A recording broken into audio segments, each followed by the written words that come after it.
Good morning! So, welcome back to my YouTube channel, Jer's Vlog. So, ngayon guys ay update tayo sa mga alaga nating baboy na bagong panimula. So, titingnan na natin ang kanilang katawan kung ano ng kanilang itsura. Kasi ito ay magtatatlong linggo na simula noong binili. So guys, nakikita ninyo ang kanilang katawan ay yan, malaki na, saka malapad ang likod kasi ang lahi nito ay durok. So yan na sila guys, katatapos lang din nilang kumain, so starter feeds pa rin ang kinakain nila. So habang tumatagal ay palakas ng palakas silang kumain. So nakakatatlong dakot kalahati sila starter. So mga 2 linggo ay pwede na to i-grower. After 2 weeks pwede na siyang i-grower. Alam mo, lakas ng kumain. So maganda ang mga forma ng kanilang katawan habang sila ay lumalaki. So yun nga ay siyam ang lalaki dito, tatlo ang lalaki dito, 7 ang babae.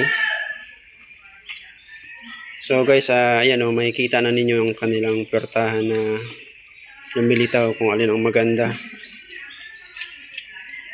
Etong brown, maganda rin ang pertahan nito, ang tindig niya.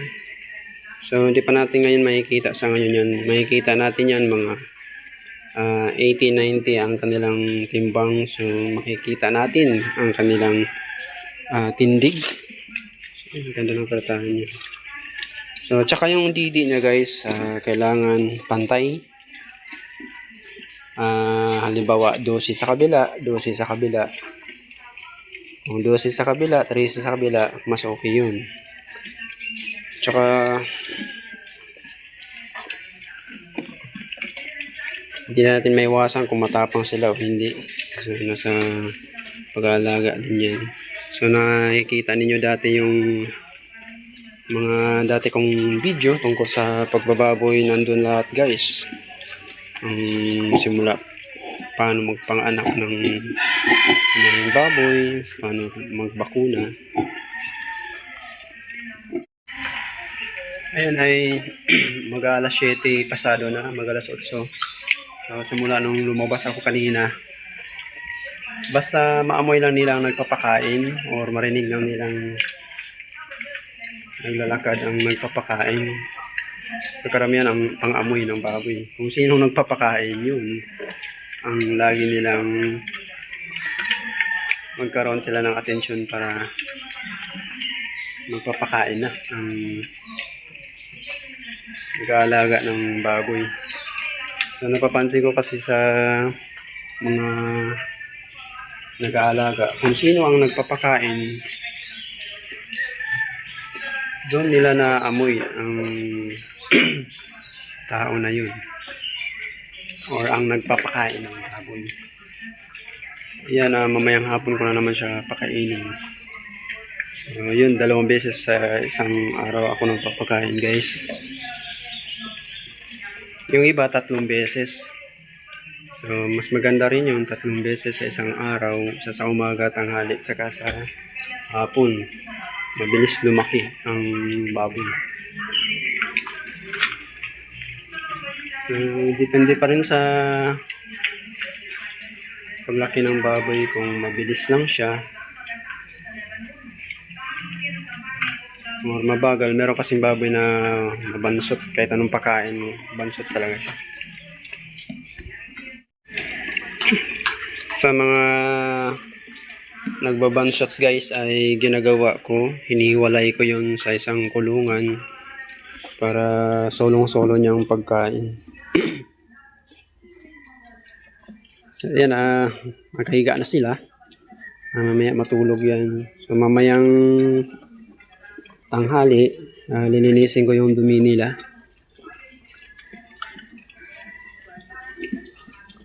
So, kailangan naman lagi malinis ang kulungan.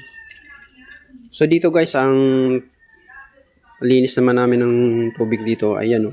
Yan, malakas yan. Malakas. Malakas ang pressure niyan. Sa Jetmatic.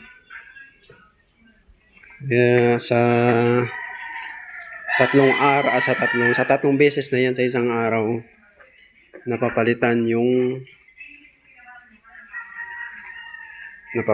nahuhugasan ang mga ihi nila para lagi silang malinis. So minsan kasi guys,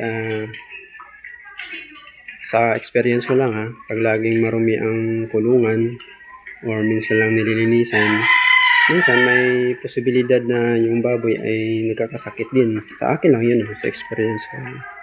So kaya kailangan malinis lagi ang kulungan. Ito si Brown. So sa diskarte ko guys, sa paggawa ng inahin, simula sila sa ganitong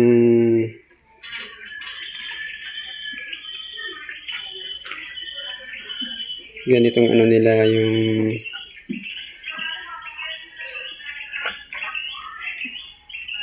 sa ganitong paglaki nila ay ginagawa ko, kung may gagawin kang inahin, hinahawakan ko yan sila para maamoy nila ako hanggang sa paglaki nila. Tsaka lalo na pag mga anak sila, napapansin kung hindi sila tumatapang o hindi sila salbahe, pwede mo silang hawakan sa ulo o ninyo yung kanilang nguso, paamoy-amoyin mo sila, hawak-hawakan, imas-imasin.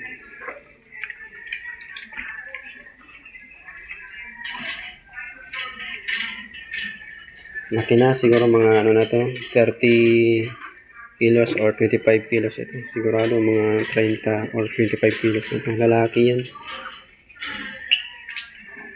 So ayun guys, update ko na lang ulit kayo sa kanilang paglaki. Balik ulit tayo sa pagbablog, sa pag-alaga ng baboy. So matagal-tagal na rin tayong hindi nag-vlog tungkol sa baboy guys. So abangan ninyo guys pag may ginawa na akong inahin. So siyempre babakunahan natin yun. Yung program sa pagbakuna kontra sa mga ihi ng daga, sa bakterya. Ayun. Nandun yun sa ano ko, sa may mga video kong ina-upload. So ayan guys, hanggang dito na lang. Update ulit tayo. Hanggang sa muli.